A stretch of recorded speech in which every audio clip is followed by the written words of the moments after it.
guys. I'm not sure how this is working out because this is the first time well, I try and test it like this.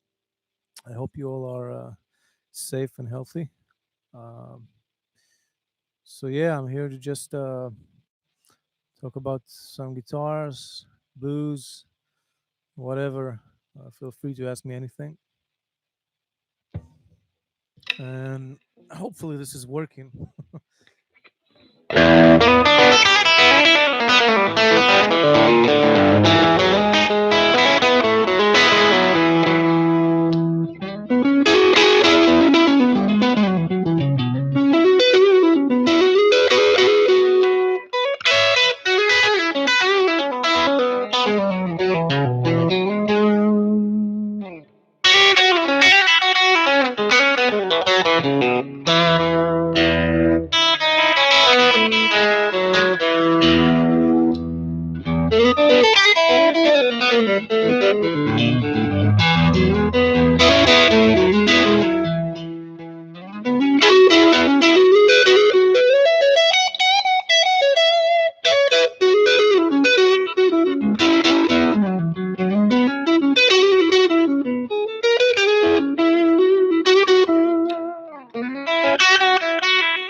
If anyone is here, you can just write something and I can interact, answer questions, whatever. Right now, I'm actually using a plugin by UAD. I can paste the link to it if you're interested. It works out pretty nice. It's a nice Fender Tweed amp. It just gives me a nice sound when connecting direct through my UAD Apollo interface, Apollo Twin. So yeah, kind of dig it. I just have a little reverb and some delay on it, just a little bit.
Hi, Marco, and greetings from Israel to Spain. I hope you all are safe and healthy there. It's weird times we're going through. If you have any questions for me, then yeah, just shoot, ask me whatever.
Well, I'm actually using a UAD plugin. You can look at the top for a link. I'll post it again. It's uh, it's basically based off a 55 Tweed, you know. So it's like an old Fender style, and this is actually the first time I've been using it or this method to record it all. Um, so it's connecting direct to my sound interface, and it's pretty nice. I'm not sure how it is coming through, but at least here, locally, it's cool.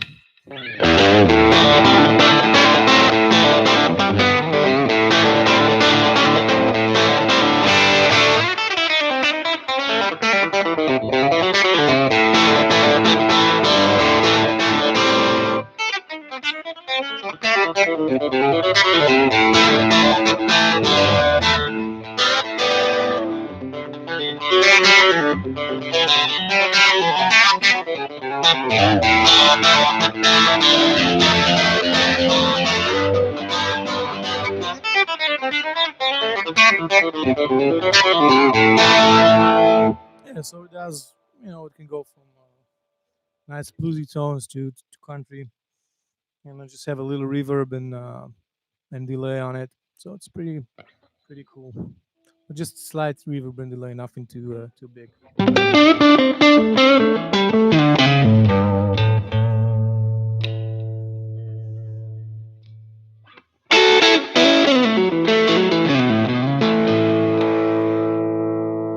hi there, C to G. Thanks. I'm glad to see you here. Yeah,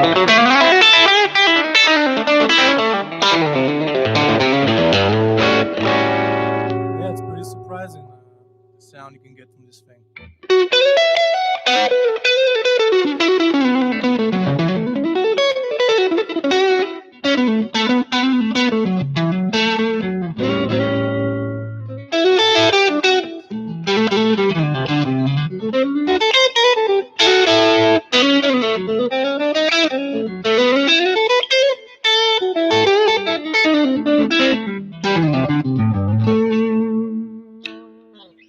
If you have any questions, guitar wise, playing technique, sound, whatever, you can ask me.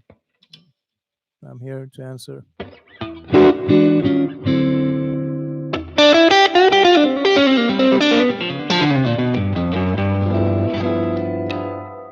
Sadly, I cannot get a playback going at the back at the moment. Just my sound. Still have to work on that. Maybe through some software, but we'll see. Do I play in a band?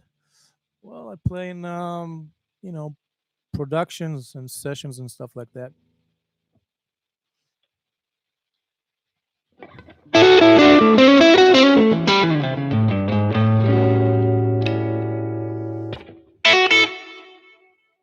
Well, Michael, do you mean it's too strong, or is it strong as in okay?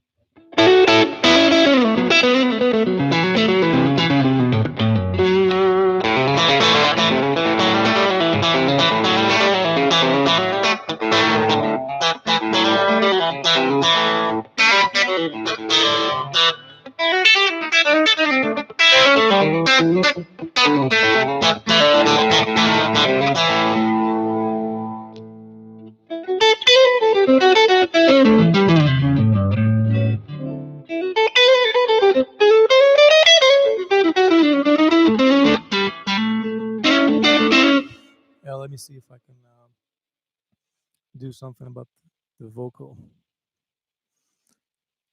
That's it's a little bit louder now, I hope.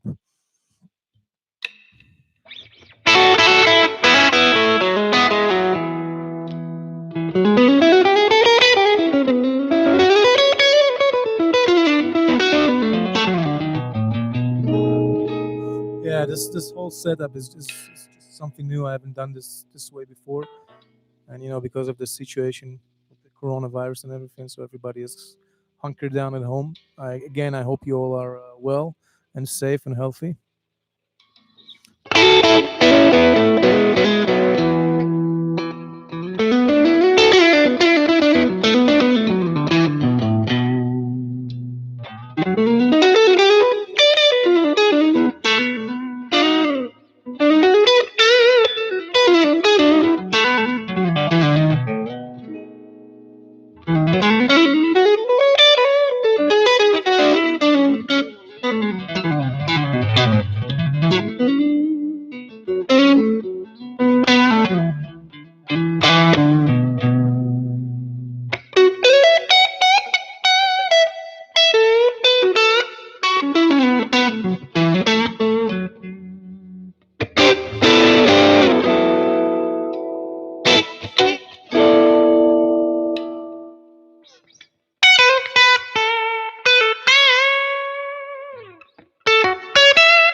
Thanks so much, Cindy.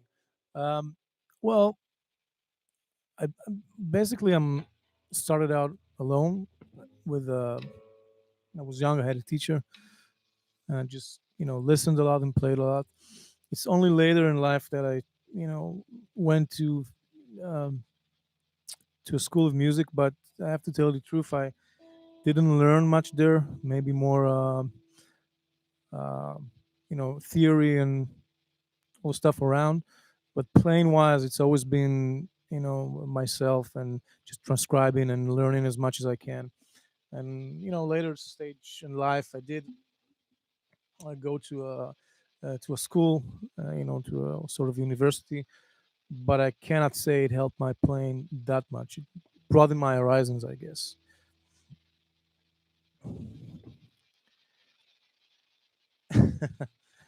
Yeah, it's yeah, Marco. It's a little bit of some pentatonics, yeah, and a little bit of mixolydian stuff in there and chromatics and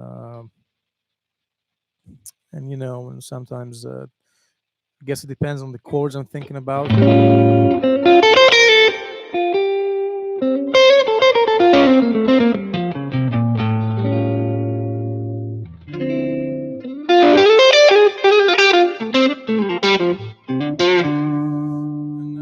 yeah, there's a lot of stuff you can do with pentatonics. If you work on it, you can connect them. Um, it's pretty pretty fluid.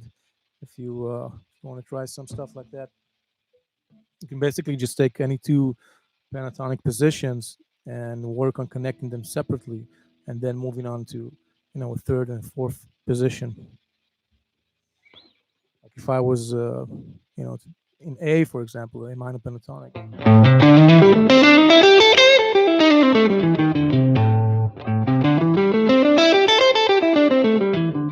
this scale, um, then I would work on connecting the next position, which is here, and I would go about that, you know, basically from string to string, I guess, and like for instance, simple connection would be so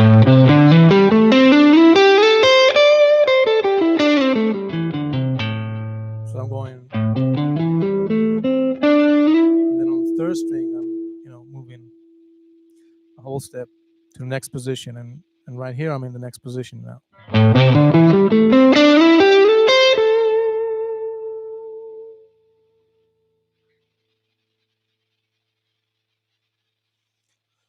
Well, uh, jazz guitar players. Wow, there's a lot. There's a lot of good guys. Um, if you are looking for modern, players, there's actually a very cool cat that I produced a record for. He's a very unique player. You can check out this name. I will write it down for you.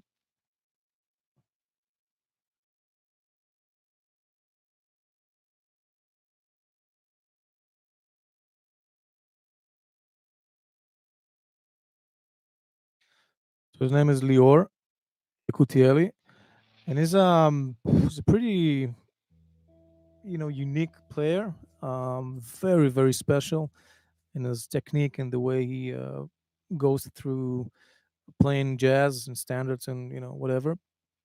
And he's usually playing either with a trio like band or a lot of solo work. So the album we did now was more than 20 um, parts, songs, and all of them were instrumental on solo guitar. So you can definitely check him out, and it's different and it's very unique. I think he's definitely one of the best. And for me, it's always been the cool guys. Yeah, Joe's cool, definitely. Joe's one of the greats. For me, it's always been stuff like Robin Ford and Johnson. Those type of players. Brent Mason. That's the players I really dig and listen. There's a lot. Oldsworth, Alan Oldsworth for a while was also a tremendous, unique, one kind of a player. And when I was younger, I was listening to rock players a lot, like Steve Morse and Blackmore and stuff like that. Hey, hey, how you doing, man? Nice to see you. Yeah.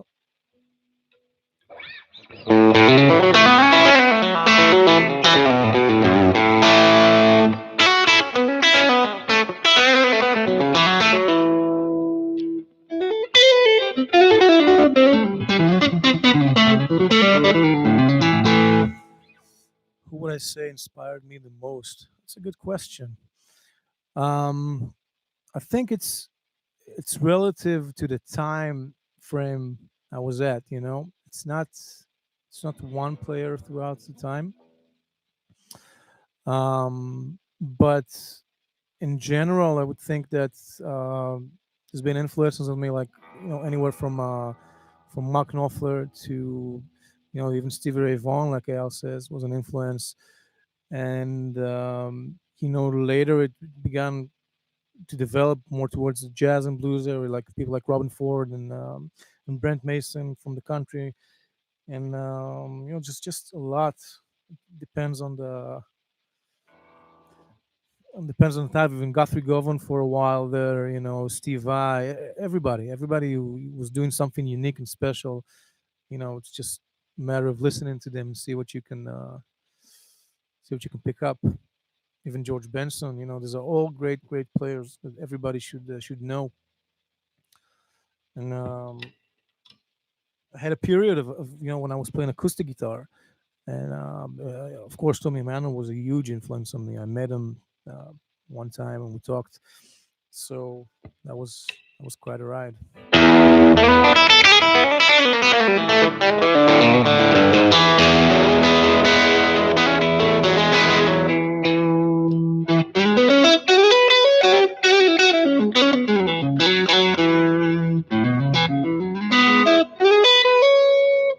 Yeah, that's great to know. Yeah, yeah, it's an old video I've done a while ago. Um, yeah,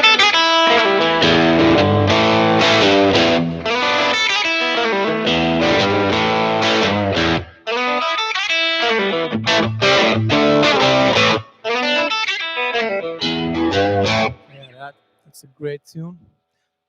It's I think Tommy wrote it as a homage to Stevie Ray Vaughan, actually. So that's that style of tune. It's 12 bar blues, great tune. There's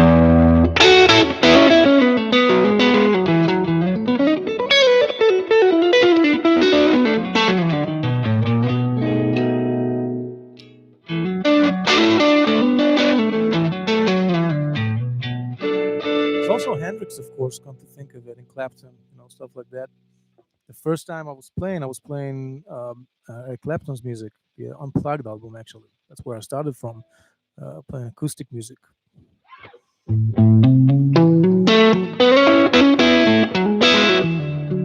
Well, the thing is, I don't have any ability to put a playback, behind me, so it will be kind of weird. I'm working on it to get. This is the first time I'm live streaming here, so I'm trying to check out how to be able to, put playback backing track so I can play with it. You know, so right now I can just noodle around and answer your questions if you have anything about guitar or technique or something that you want me to cover. So that's a good opportunity now. We can do that.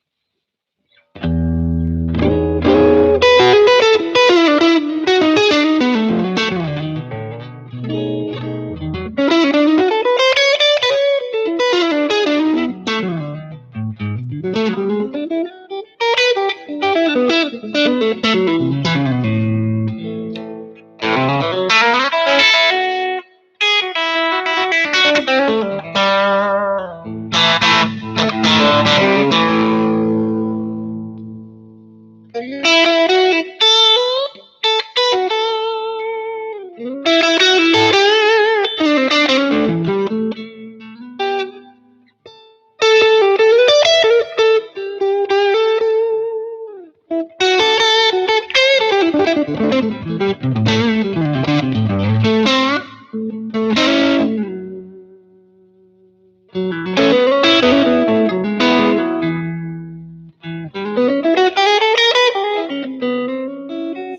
if you want to get into jazz, basically, you have to start with some foundation of the old blues, but in a jazzy way, like the jazz blues. So, for instance, uh, and you can go back, to players like, if you want to go pure jazz, you can go back to players like Charlie Christian. That's the beginning, and maybe transcribe some solos of him, and then from there just listen to whatever Grant Green, and you just listen to the language because it's a language. It's about playing a melody against the harmony and going with the chords, going through the chords, the chord changes, and it's about knowing, to phrase a sentence like you speak, like the language. And I think a good foundation for that would be the blues, but not the regular blues, that people listen to now, but more the old style, and of course jazz blues, that has slight different changes and feel to it. It's definitely from there. A little blues phrases first. Well, yeah, it's always good to learn. It's always good to learn phrases of other great players that you like. I mean, if I hear something that catches my ear, I will definitely go and try and learn it and um, see what it was that caught my ear. So yeah, sure, phrases are great. How to mix major and minor pentatonic? Okay, yeah, that's a big question. I'll try and answer that. And can I serve some basic chicken picking? Okay, well, I will answer the chicken picking question first because that's easier, and then I will go back to the major and minor pentatonics. Um, well, if you think about it, chicken picking basically is about dynamics, right? And you can do this with your best way would probably be the fingers. If you're a finger style player, that'll be easier. If you're using a pick, then you want to go with hybrid picking. So that's when you play the pick and the fingers together. And the first thing you probably want to do is learn to control the dynamics of the strings when you play a pattern and to mute them. So if I were to go just take any note, like for example, take this G note on the fourth string here, and I would do a pattern.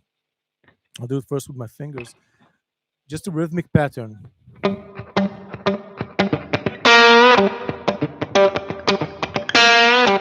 So that's a basic chicken picking pattern. And what I'm doing is I'm basically playing with the dynamics of this G note right here.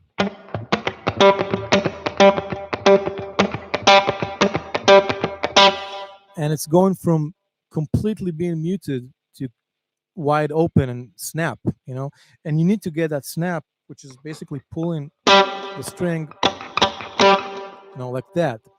And once you can control the dynamic, you can add, other notes to it. But first, start with just a single note and try to go from this, where the string is completely blocked. And this is, by the way, done with the left hand right now. So my finger is resting on the note, but it's a little bit up. It's not pressing it. And now what I do is I will play one off, one on. So I mute, and then I will pluck the other string and get that dynamic going. First of all, that's the basic. And then I will try and mix it with a rhythmic pattern. So what I did earlier was,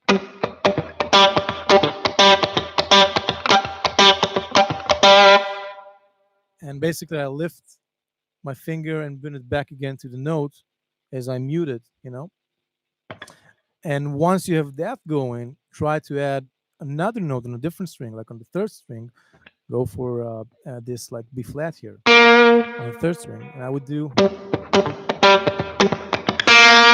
And then a little blues bend, it's not a half step, it's just below, just bend it a little bit.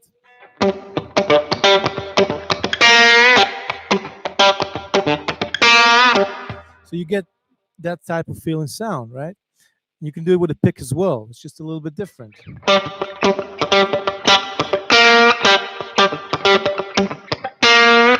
Then I would play with this finger here and the pick, and it would do the same dynamics.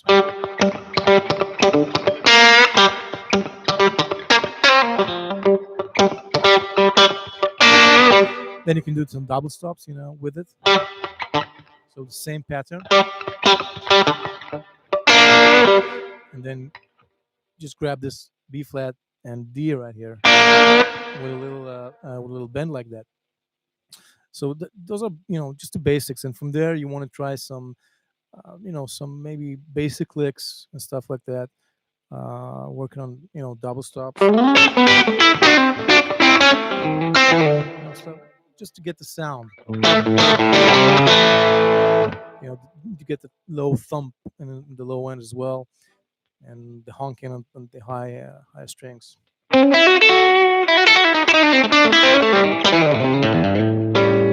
And obviously you can do this with the fingers as well. So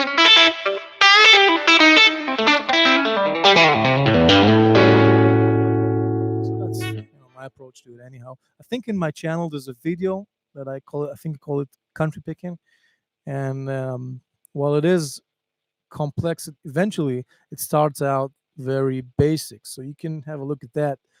I'm quite sure it has more detailed information there for you if you want. Lewis asked about major and minor pentatonics. Well, it's a big question because mixing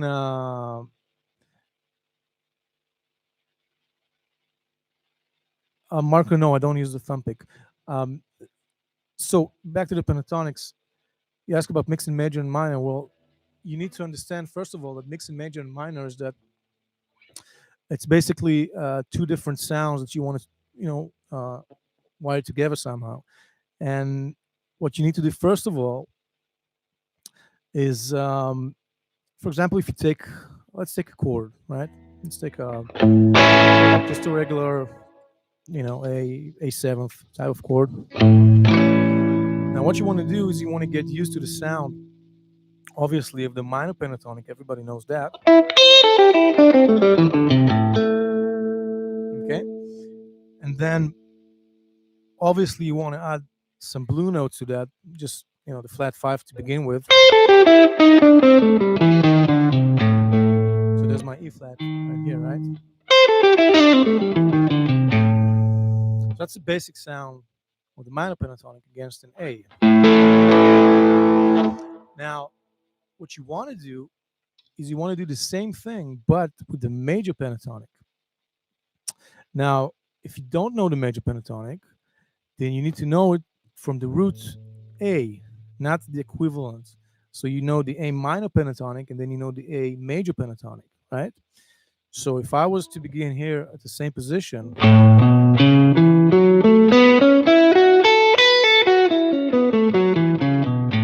the A major pentatonic. And I'm playing an A, a B, C sharp, an E, and an F sharp, right? That would be a scale.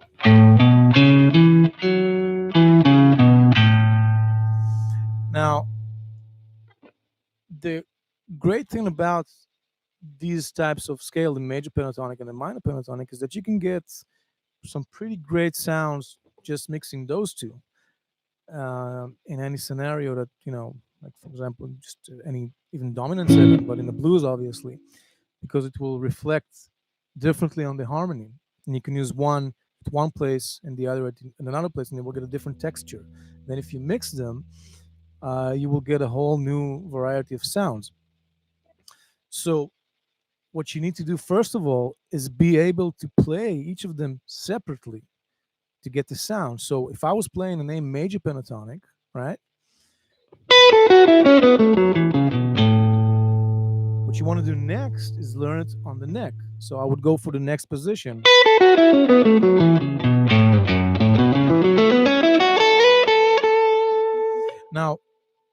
There's an easier sort of cheat for this if you want, but it's not instead of knowing it as it is, but to help you with the fingering. What you can do is you can think about an A major pentatonic as equivalent minor, which is F sharp minor pentatonic.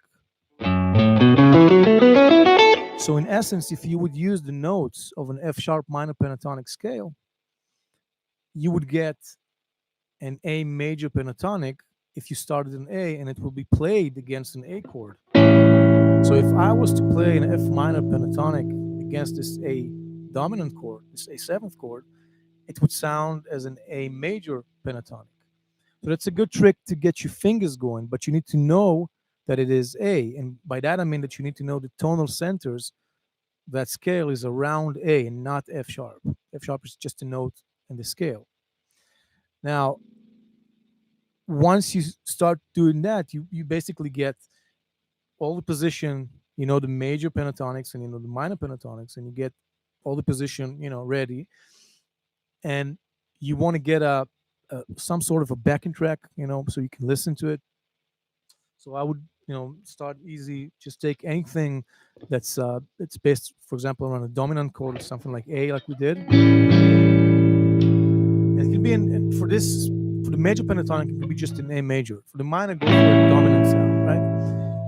And for example, if I want to work on the major sound first, I would pick a position and I would not move from that position. I would just play that position to learn it well and only move afterwards. And I would do this with each position before connecting anything. So first of all, you get to the major sound.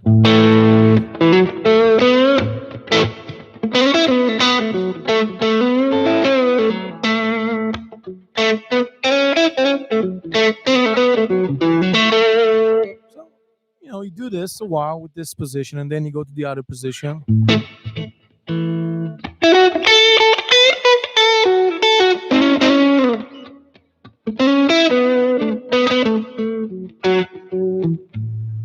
You know, when you get used to that sound, it's a very different sound than what we're normally used to. Now, assuming that you do know the minor pentatonic well against the dominant seven chord, right? So now would be the time to start to mix it in, and you do this by building your phrases from one scale and then weaving it into the next scale. Now, that's locally, right? So I'm doing, for example, there's your A minor pentatonic, and there's your major. They're in the same spot, right? And I would start a phrase, which is typically major, right?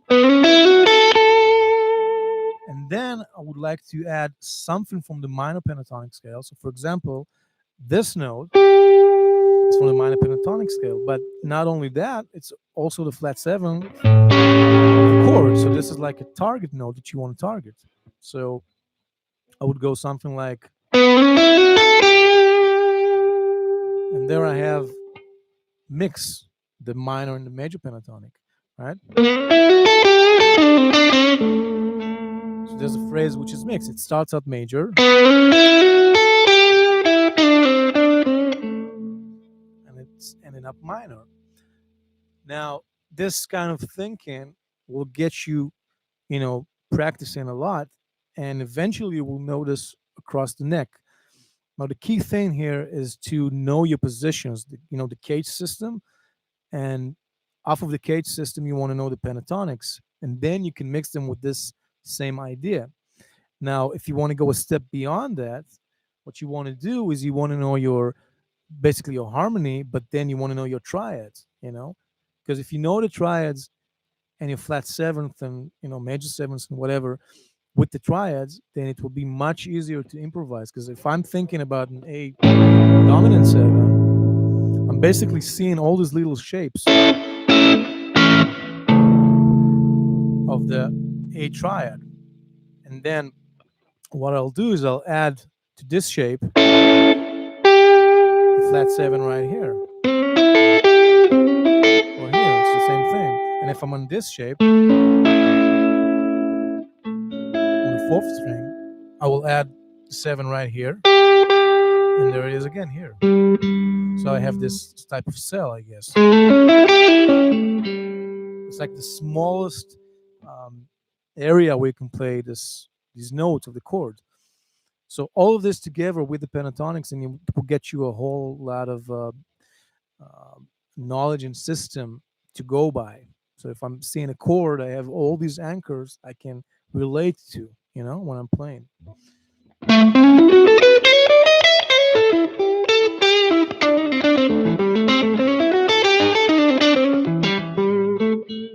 So right there, what I've done, just improvise a little line, right? But what I'm thinking about is this again, this harmony, this A, and I can see this type of line completely based off the arpeggio, right? I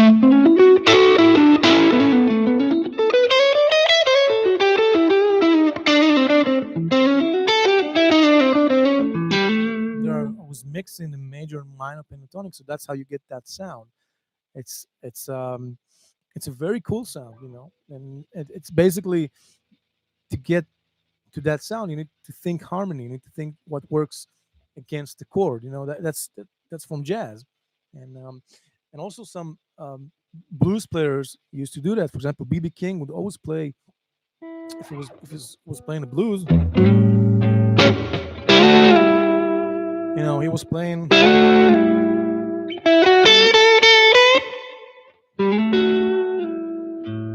against the A. He would play this F sharp, right? That would be a 6 or a 13th, depends how you want to look at it.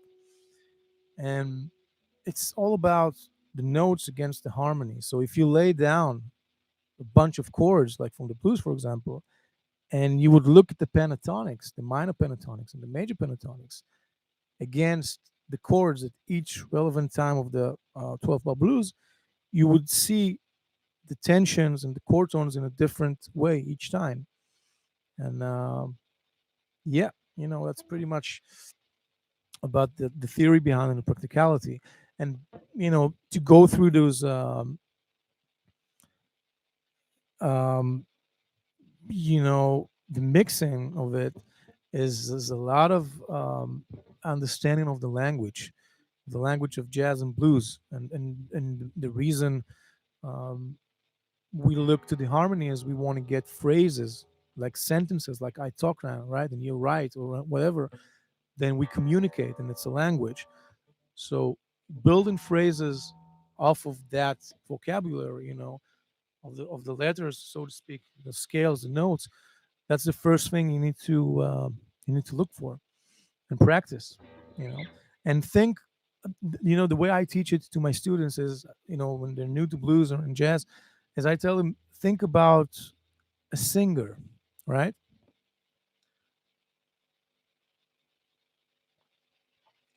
Like, how would a singer, a jazz or a blues singer, how would he, do a line or a sentence, a musical? He wouldn't go like, something like that. He wouldn't play that. He would play something more refined and nice to the ear and in the area. And that's how you should think about guitar, basically, and music in general, in my opinion. You want to play phrases and sentences and make lines that make sense musically. So you start off by, just taking a vamp, or even not a vamp, just take a 12 bar blues, for example. Um, like I'll take a 12 bar blues in G, okay?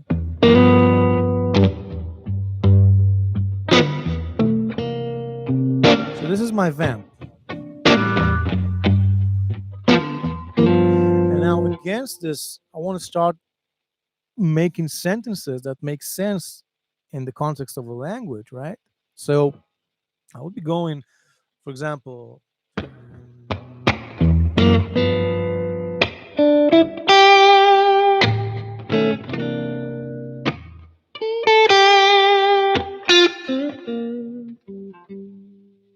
so that would be sentences. Now you can test yourself to see if you're doing it right. You can see if you can sing it.